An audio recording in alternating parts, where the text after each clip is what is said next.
Good morning, everyone. My name is Gina Downs of Senior Connection, and this is our Welcome to Medicare seminar. It usually runs a little bit closer to an hour, so to cut it down to 45 minutes for you to accommodate your work schedules, we're going to move through some of this information pretty quickly, but you have all of the slides with you, so you can take home for further review. If you have any questions during the presentation, please let me know. You don't have to wait till the end. I have done this enough that it's not going to mess up my flow. And I jump around anyways. Okay, so what is Medicare? It's the federal program that's providing your hospital and medical coverage to you. It's available at 65 or if you have been awarded disability under 65. And there's a 2-year wait period if you're under 65 to be awarded disability, unless you have end-stage renal disease or ALS, which is Lou Gehrig's disease. It's run by CMS, which is the Center for Medicare and Medicaid. Benefits are controlled by Congress, which means it would take an active Congress to make changes. Nothing is going to happen overnight. There's, right now, I mean, it is in the top of the debates and it's top of mind for everybody. No matter what they're suggesting, it's not going to change overnight. Social Security handles eligibility and enrollment, so they are the ones that you will talk to when it's time to enroll for Medicare. There are 4 parts to Medicare. Part A is the hospital coverage. This is, again, funded by the general fund and your working history of at least 40 quarters or 10 years. If you did have to pay the full Part A premium, it's $413. Again, it's your working history or your spouse's working history. So if you were a homemaker your whole life and didn't work, you still can qualify premium free for Part A. It's covering your inpatient hospital stay, an actual inpatient stay. Basically, it's the room and board, nursing staff, skilled facility, limited home health care, and hospice care. There is a per stay deductible of $1,316 per stay. If you are admitted to the hospital for a heart attack and you're in the hospital for a few days, this $1,316 is your first responsibility. If you go back into the hospital for the same condition or within 60 days, it's waived. If it is for a different condition or outside of the 60 days, you will be responsible for the $1,316 again. Skilled care is provided or approved after 3 full days. It's called the 3 midnight rule. You have to be an inpatient for 3 midnights before skilled care will be approved by Medicare. At that point, it's covered 100% for the first 20 days, and then you are responsible for a copayment of $164.50 for days 21 to 100. Now, you might be starting to freak out about your out-of-pocket exposure, but we're going to get to more information on how you can limit this and mitigate these costs.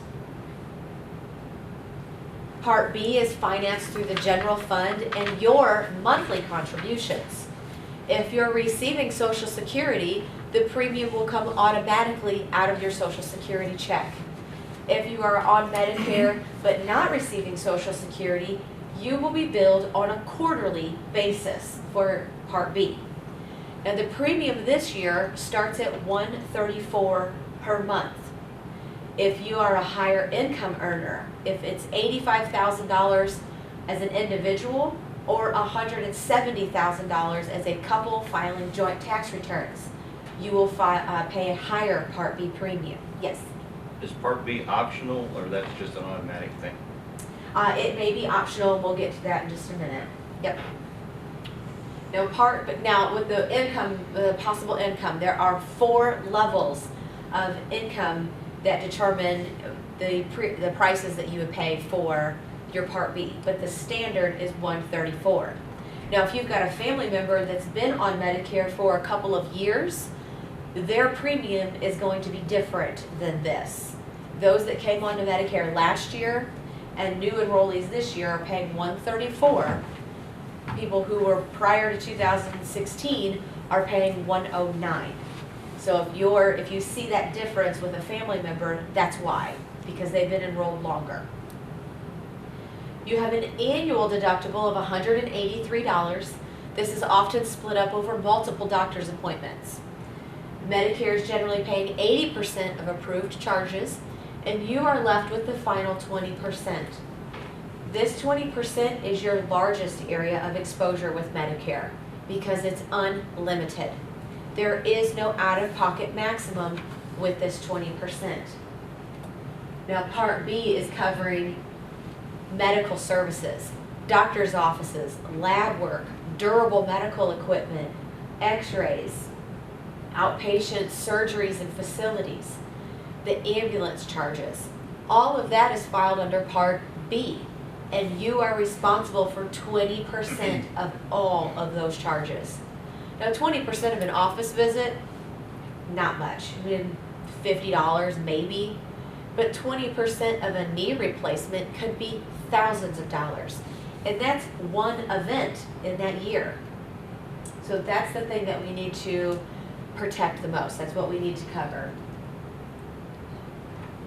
One thing I just recently learned, and I'm very happy to be able to pass this on to you. Medicare does not cover routine dental and vision care. Your twice yearly cleanings, your x-rays, and vision refractions, checking your prescription. Medicare doesn't pay for that. What they will pay for is an eye exam to check the health of your eye. If you have high blood pressure, if you're diabetic, if you take high-risk medications such as insulin or methotrexate, if you have blurry vision, dry eyes, red eyes, there's a whole slew of conditions that can be approved for vision exams. I found a doctor in our area she's the one who brought this to my attention. And so what I did was I found someone here who is a Medicare accepting doctor. They have to be Medicare accepting for you to have this done. In Focus Eye Care, I cannot tell you if they are good, but excuse me, they do accept Medicare. So you'd be able to see them and receive these services at little to no cost to you. They should be able to do a refraction for you, but there's going to be a cost for that. So that's their information. And again, routine care is not covered by them. If you were in an accident and broke your jaw, say you had a slip and fall, or if you developed oral cancer, those are things Medicare is going to pay for.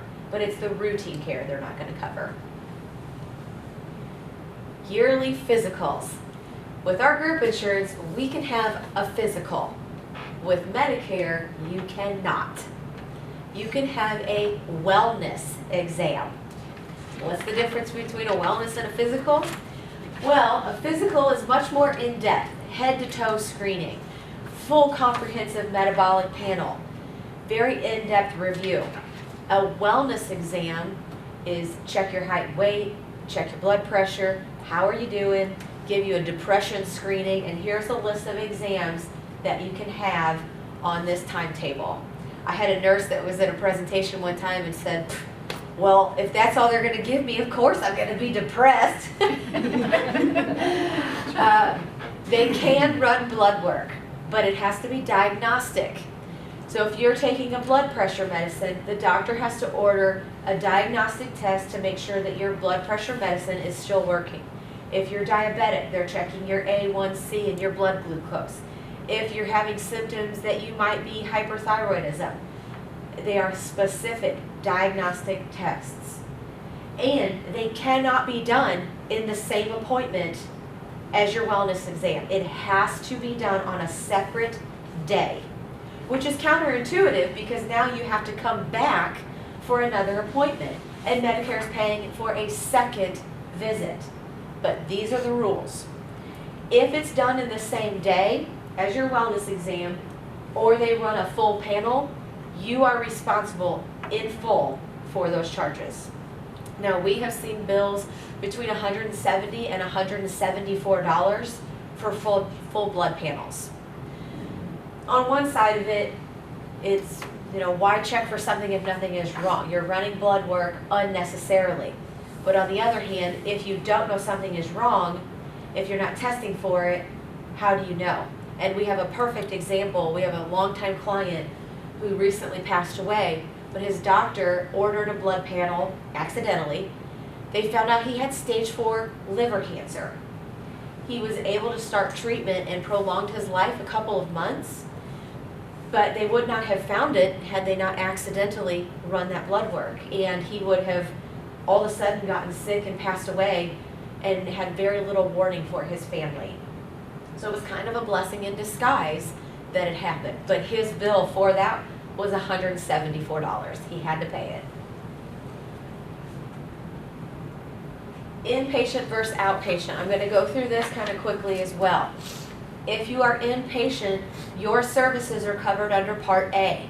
So you should have very little out-of-pocket exposure based on the secondary insurances that you select with Medicare. But it's if you are an outpatient that could have an impact on your out-of-pocket. When you are outpatient, any prescriptions that they give you are considered under your Part D plan, your drug plan, which we're going to get to that in a second. You have to pay full cost for those medicines and file for reimbursement from your drug plan. Your maintenance medications that you're picking up at the pharmacy for $20 could cost you $600 or $1,000 from the hospital. That on a limited budget you have to pay for and file for reimbursement. That is the difference between inpatient and outpatient. It's mostly related to your drug costs. Now, if you're in an emergency and you don't know if you're going to be inpatient or outpatient, you don't really have time to prepare for it. And you can ask the hospital, am I considered inpatient or am I outpatient? You'll have to meet certain criteria before they can actually designate you as inpatient. So if it's outpatient and they're just observing you, can I go home? I don't want to incur any cost if it's unnecessary. And they can keep you for up to 3 days. 72 hours is outpatient. So even if you are there for multiple days, it doesn't automatically mean you're an inpatient. So find out how you are designated. Now, if you know you're going to go to the hospital for a knee replacement that's outpatient, bring your medicine with you. It has to be in the original prescribing bottle, and there's no guarantee that the facility will let you take your own medication, but it's worth asking. Because if you can save that money and take your own medication, then you can save the money. Now make sure you take everything with you, because they will need to know everything that you're taking so that they don't give you a medicine that counteracts with what you're taking and start causing more problems.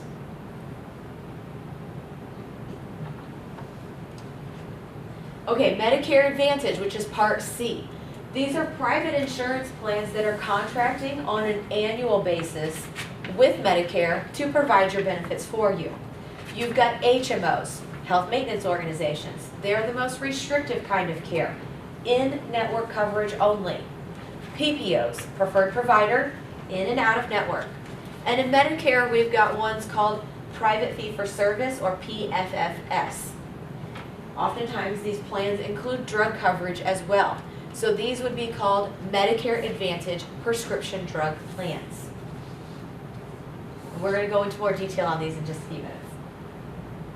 Part D. Just remember D for drugs.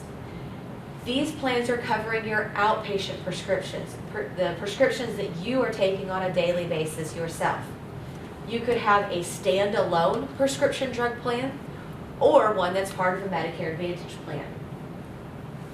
Now these are voluntary. You do not have to have a drug plan. But if you don't have a drug plan and you don't have other credible coverage, such as group insurance, retiree coverage, the VA. If you qualify for the VA, you have to be enrolled with them. You don't have to use it, but you have to be enrolled and then you could avoid the penalty.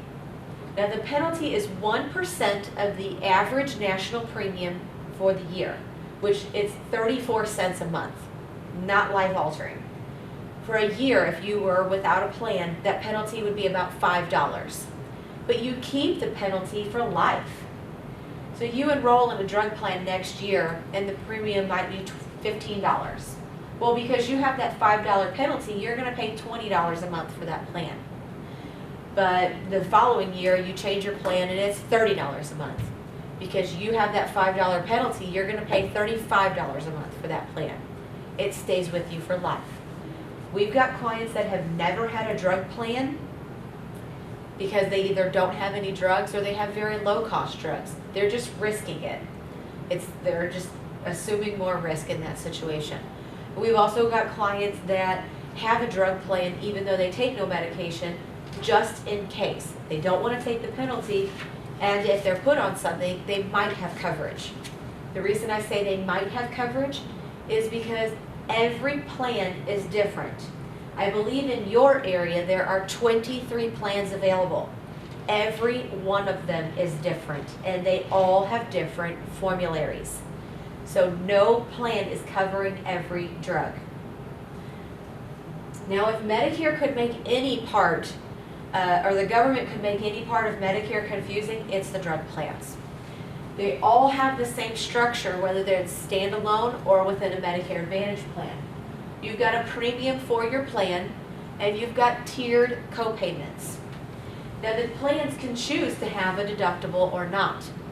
If your plan has a deductible, you're going to pay full cost until you have met that deductible. This year, the maximum is $400. At that point, you go into the initial coverage. Here, you're going to pay co-payment for your prescription. In our example, your co-payment is $10. But it's the full cost of the drug that determines when you move, if and when you move into the next phase. When your full cost reaches $3,700, you move into the donut hole or coverage gap. So your $10 copayment is for a $100 drug. It's the full $100 that is applying to that $3,700 threshold.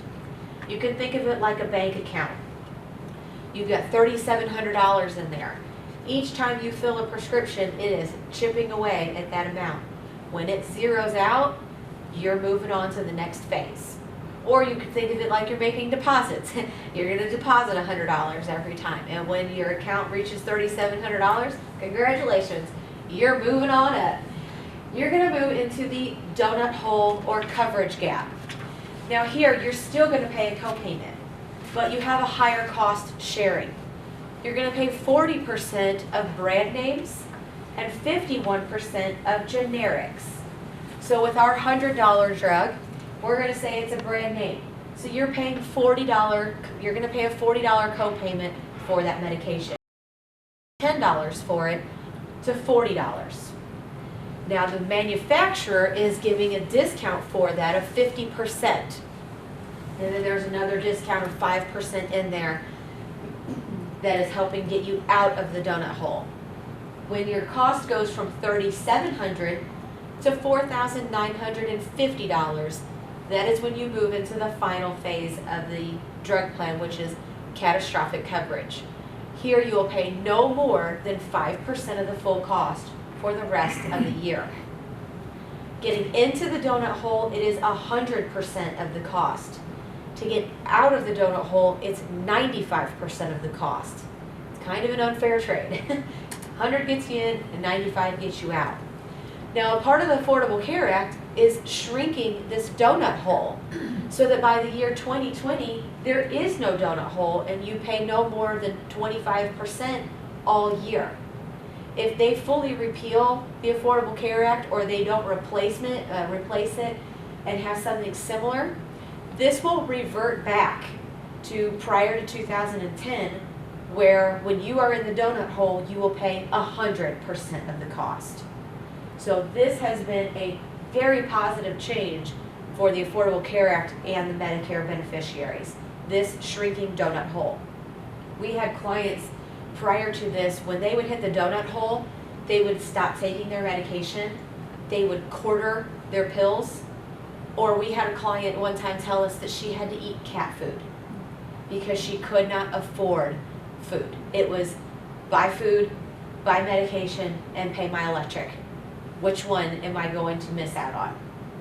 And she chose eating cat food. Nothing is more gut-wrenching than having someone tell you that, and there's so little that you can do for them. Do you need Medicare? You guys do not, because we have more than 20 employees. But if your spouse works for a smaller employer, they will need to enroll in Medicare when they turn 65. They can continue on the group coverage, but Medicare is going to be the primary and the group is secondary. Now for us, it's the complete opposite. Medicare would be the secondary because the group is still primary. You can enroll in Medicare because in Medicare Part A, it's premium free, no reason not to.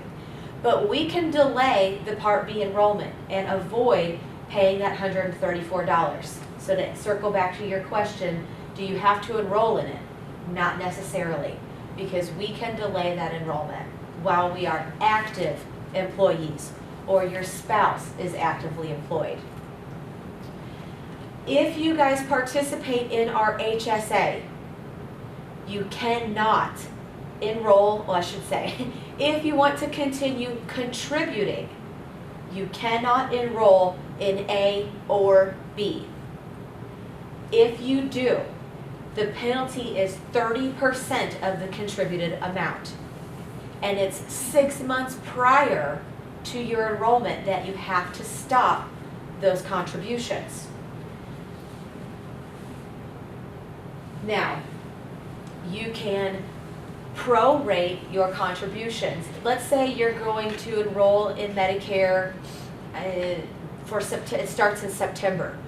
The enrollment prior to that is until March. You can't, technically you are not supposed to make contributions between March and September. But you can make 9 months worth of contributions by the end of March. Is that clear? Okay. If you don't mind stopping the contributions, you can enroll in Medicare. And you can get the money out of your HSA at any point. You can use it continually for those medical bills. It's just the contributing that has to stop if you are enrolled in Medicare. Now, once active employment ends, you must enroll in Medicare Part B. If you delay, it could cost you dearly. It is 10% compounding for every full 12 months that you are not enrolled in Medicare. Now, you have 8 months to enroll in Medicare after you leave the group insurance, but honestly, if you don't have Medicare starting when your group ends, what are you doing for your insurance for those 8 months? Most people just have Medicare start as soon as the group is ending, so there is no gap in coverage. But you do technically have 8 months to enroll in Medicare without penalty. And Social Security is going to ask for proof of coverage. There's a form to fill out. I've got it saved on my computer. You can get one to HR. It can easily fill that out for you. Now, when you're enrolling in Medicare, if you're enrolling in A only or A and B together, you can do it online. And I would encourage you to, because it is very easy, very user-friendly. The website keeps the process simple, and it only takes about 5 minutes. So A only or A and B together can be done online. If you are delaying enrollment, you must go to the Social Security office, and I looked for yours, and it is on Lakeshore Parkway. Hopefully you guys know where that is. If not, Google it, and your maps will get you there. So when you're going for that appointment, be prepared and bring those Part B forms from the company with you so that you can hand them to them at that time and they can get the ball rolling faster. Because then if you don't have that, they will have to send them to the office, has to fill it out, and then it'll have to come back again. So it just slows down the process. If you can bring it with you, it quickens your enrollment time. And Medicare would like you to come in 2 to 3 months in advance if you know that you're going to be enrolling. Now, that is not always possible, but if you know that it's coming up, give them time. Now, your Medicare card is red, white, and blue, so that is your Medicare card. If you're already drawing Social Security, you will be automatically enrolled at 65. Months before your 65th birthday, you're going to receive your red, white, and blue card. Now, if you don't need Part B, because I'm going to use you for an example. Let's say because you're on the group insurance, but you're drawing Social Security, you don't need Part B. So you're going to draw a line through Part B, and the instructions are on the card. Draw a line through Part B and mail the entire card back to Social Security. They will reissue a card with Part A only, and that will be what you carry around. Now, later on, when it's time to enroll in Part B, they'll issue a new card, and they'll put Part B on there with that new start date. So your A and B dates will be different, but there's no penalties for that. It's quite all right to do that. 2018, they're going to be changing the Medicare numbers, so everyone's going to be getting new cards. All our lives, we've been told not to carry our Social Security card around with us because it's got that identifying information. Your Medicare card has your Social Security number on it, and you have to carry it with you everywhere. Your Social Security card, you're not supposed to laminate. Medicare card, you can laminate and carry it with you. So to protect everyone's identity, they are finally going to reissue new cards and numbers to everybody. It's going to be an 11-digit number with a letter. So that starts rolling out in 2018. Okay, here's the easy breakdown for Medicare. You really only have 2 options when you're on Medicare. Option 1 is traditional Medicare, your red, white, and blue card. You've got your Part A, which is your hospital coverage with that Part A deductible. Part B is your medical coverage. You have your Part B deductible, and more importantly, that 20%. So what you would do in this situation is get what's called a Medicare supplement. These are private plans that you will purchase separately that will fill in the gaps of Medicare. Now, Medicare has to approve the charge for the supplement to pay. It goes in addition to Medicare, not in lieu of Medicare. So sometimes you will hear these called Medigap plans. Now, there are 10 Medicare supplements. Every one of them is different. The plan letter dictates the benefits. These are standardized plans. Every company that is offering them has to offer the same benefit for the same letter. But the premiums are all over the map. A 65-year-old woman can get a Plan F from $100 to $200. A 65-year-old man could get a Plan F for $120 to $250. What's the difference? The company. That's it. The benefits are exactly the same. Now, the chart you've got with you shows what all 10 supplements are. Every single supplement covers the 20%. So no matter which plan you get, you've got that coverage. Plan F, the reason I say that one is because it's the most popular plan nationwide. It has been for years and is going to be for years to come because it's the most comprehensive. It's covering the 20%. It's covering the skilled facility copayment. It's covering the Part A deductible, the Part B deductible, and it's covering what's called Part B excess. You can go to a doctor that accepts Medicare, but that doesn't mean they accept Medicare assignment or Medicare payment. In that situation, the doctor can charge up to 15% more than what Medicare will allow. If you don't have a Plan F or a Plan G, you are responsible for that overage. Now, I don't know this area, so I cannot tell you how many doctors accept assignment, but in my area, most of them do. There's only a handful that do not. If it's an emergency situation, they have to accept assignment. But let's say you've scheduled a surgery and there's time to prep for it, and everybody on the surgical team except the anesthesiologist doesn't accept assignment. His charge would apply to that excess. He would be, your overage for him would be covered by that excess benefit. Now, if you need light reading tonight to help fall asleep, on the back side of that chart are brief descriptions of what all of, oh, never mind, sorry, that's my other seminar. I didn't have to print that out, we can get that to you. But it gives you a brief description. See, I do this so much. It gives you just a brief idea of what each of those benefits are. So your Medicare supplement is picking up, oh, there you go, picking up the gaps in Medicare. So you pay a premium for that plan, and then you have very little, if any, out of pocket for your medical coverage.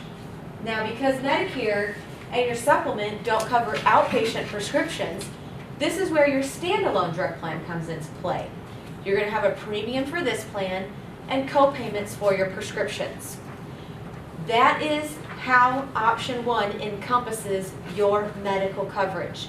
You're going to have 3 cards: your Medicare card, your supplement card, and your drug plan card. That is your medical and drug coverage. Now, option 2. Do I have any questions on option 1 before I move on? I lost you 5 minutes ago. Don't worry, it takes time to get all this. Option 2 is Medicare Advantage. These are the private insurance companies that are contracting annually with Medicare to provide the benefits to you. You are still paying your Part B premium, but Medicare is not who is providing your coverage. The Medicare Advantage plans have to provide the same types of services as Medicare, but they do it in a different way. I compare these plans to group insurance. You've got co-payments for almost all of your services. Co-payment for a doctor visit, co-payment for lab work, co-payment per day in the hospital, co-payment for your surgery. All of those co-payments add up to an annual out-of-pocket maximum. Could be $5,000 to $10,000 depending on if it's in or out of network. Now, these plans have very low premiums. You could have a $0 plan, $30, $50. The reason they can do that is because Medicare is giving them money in advance. They are paying the company to provide the benefits to you. You are subcontracted out to them. So they have low premiums because they've got their money up front. But then you are paying as you go. Pay now or pay later. It's all about risk assessment. It's insurance. You're going to pay one way or another. Now, these plans can often include drug coverage. So you're still going to pay co-payments for your prescriptions. But your co-payments for your prescriptions do not apply toward that medical annual limit. They are 2 separate sections within the same plan. So in the Medicare Advantage plan, you still have initial coverage, you still have the donut hole, you still have the catastrophic coverage.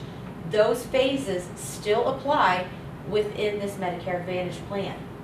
But these are network-based plans. You've got a pretty large area here, so my guess is your network strength is pretty strong. But you still need to be aware that if you are in an HMO and you go out of network, you do not have coverage. PPOs do have in and out of network coverage. So Medicare Advantage is network restricted. Medicare, traditional Medicare is nationwide. Now, the Medicare Advantage plans could have reciprocal or sister networks. If you are traveling, let's say you're going to Florida and you know you're going to be there for a couple of months. You can call your company and say, I'm going to be in Naples, Florida for a month. Where do I go if I get a cold? They can make a note that you are now in network in Naples, and they can tell you who to go to. If it's an emergency, it is always in network. Emergency and urgent care are always in network. But if you got a cold, that is not life-threatening. Now, when can you change the plans? When can you enroll? When you are first eligible for Medicare at 65, you've got 3 months before, the month of, and 3 months after to make your elections. If you're going to continue working, you will have, my rule of thumb is 63 days. Once group insurance ends, 63 days to do something. But again, most people are going to have insurance start as soon as the group ends. You can make any election that you want. Your guaranteed issue. You can be the pillar of health or on your deathbed. You are going to get anything that you want. In the future, to change your plan for Medicare Advantage and for the prescription drug plans, you will have to do it during the annual enrollment period, which is October 15th to December 7th of every year. If you have a special reason to move, you've moved out of the area, you qualify for a low-income subsidy or Medicaid, or you're admitted to a skilled facility, that's a special enrollment period. Don't bank on that happening very often. So your time to change is generally the annual enrollment period. That is for Medicare Advantage and prescription drug plans. Medicare supplements can be changed anytime during the year. To change your plan in the future, because your premiums are going to go up. But if you want to see about lowering your premium on a Medicare supplement, same benefits, lower cost, you will have to answer medical questions. Some events are time specific. Heart attack within the last 2 years, cancer within the last 2 years, stroke 2 years. Some events are ever. Do you have rheumatoid arthritis? Do you have emphysema or COPD? Do you have Alzheimer's or dementia? Those are knockout questions. You have almost no choices. Very limited options to move. My mom, for example, has rheumatoid arthritis. So when she came onto Medicare 2 years ago, I told her, once you decide what you're doing, you're in it for the long haul because I don't have other options for you. So she wanted to go with a Medicare supplement. Rheumatoid arthritis is degenerative, so she knows it's going to get worse. So she knows that's where she is staying. Some events are time specific, some events are ever. So you could potentially move, but we might have to wait a while. The very first time that you are in a Medicare Advantage plan, no matter if you've been on Medicare for 5 years and you're under a traditional Medicare and decide now's the time you want to try Medicare Advantage, or you're just coming on to Medicare and you want to start off in a Medicare Advantage plan.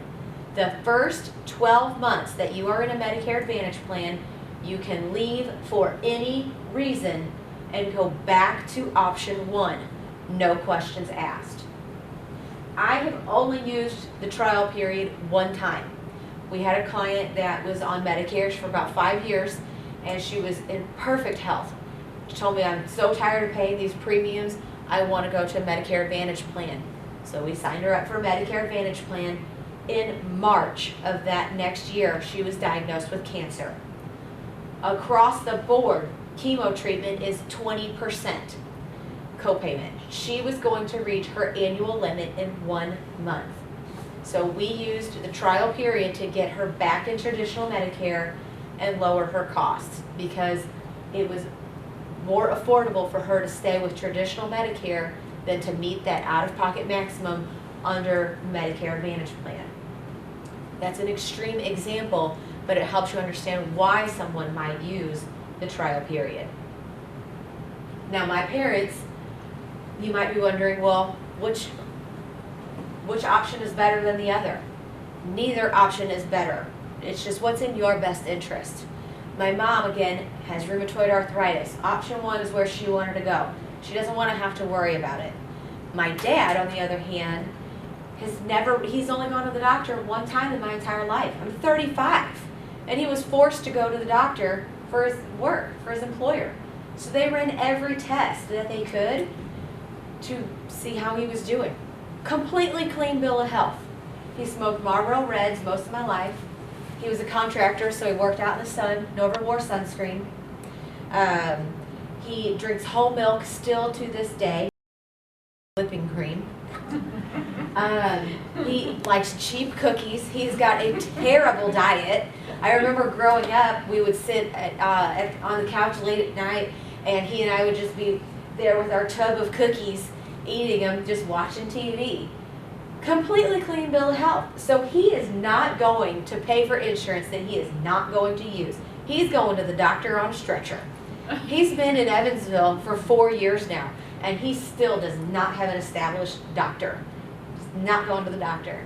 I had to go the other day for my son's 18-month checkup, checking out like at Walmart, and I got a pamphlet. I asked which doctors are accepting new Medicare patients.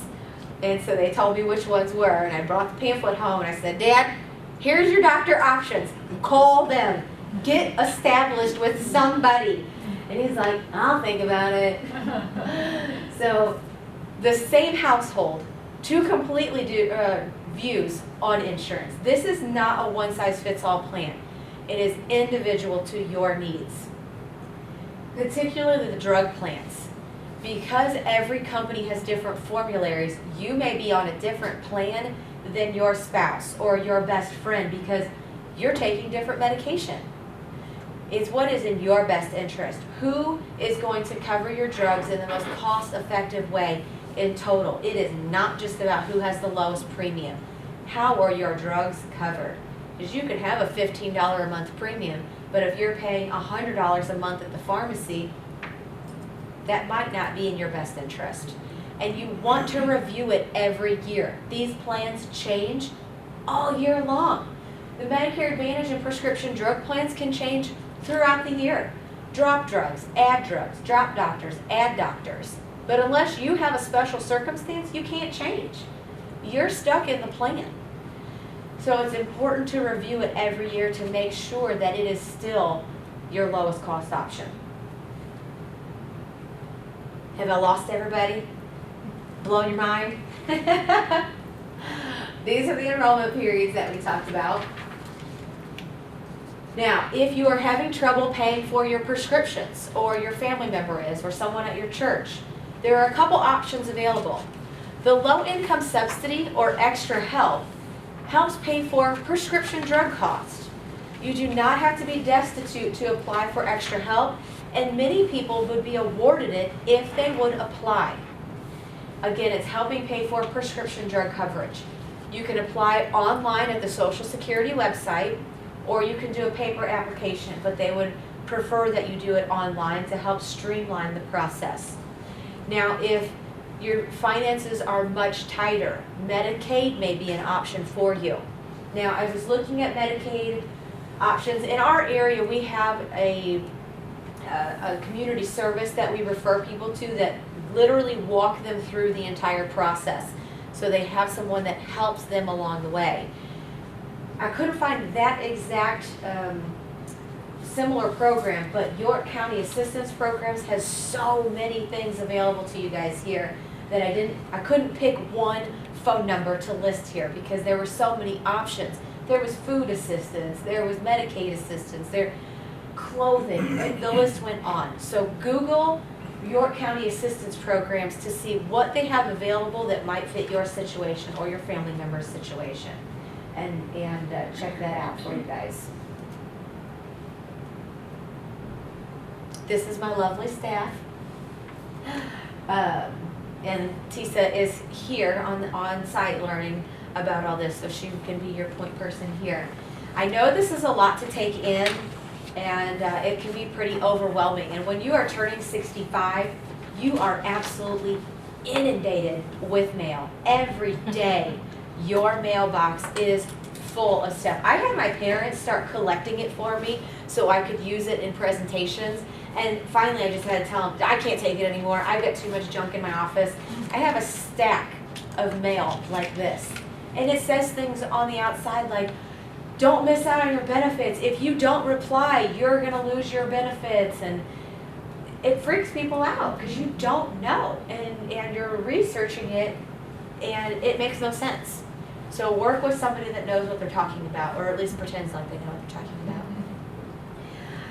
You don't have to be an expert on it because you've got those resources available to you guys. So, do I have any questions? Yes. Sorry. When you said that you have to stop your HRA, HSA. Yes. HSA 6 months prior. Let's say that you're 65 and you're still working here. and so you only pick Part A. But you lose your job or something happens, but you've been contributing to that HSA. Can you still apply for Part B? Well, the penalty would incur even if Part A is enrolled. If Okay. you enroll in A or B, you have to stop contributing. Okay. So, and then if you had loss of employer coverage, yes, you enroll in Part B at that time. Yeah, and then you can Do you use, still have that penalty? Yeah. Since you- Okay. if they apply it, I mean, from what information that I have gathered on it, they might not ever catch that you were contributing after the time you were supposed to. But I would rather you know in advance than have to find out later. And if the employer is contributing for you, they have to be made aware to stop those contributions as well. Because with HSAs, they're basically personal savings accounts. Once the money goes in there, the company cannot take it back out. You have to give them permission to get that money. So if they're continuing to contribute, even though you stopped, the penalty would be on their contributed amount. Yes, Is that the Flex Pro, the HSA? yeah, So that is the HSA, the Flex Pro program? yeah, Okay. yeah. Another thing I got is, I'm on a disability annually with rail retirement. Mhm. Do they automatically sign me up for Medicare? Yes, So when I turn 65, they'll just, yeah, you should get your card 3 months in advance. so I don't have a choice in that. Well, actually, let me think. So that your disability is actually through the railroad, not through Medicare.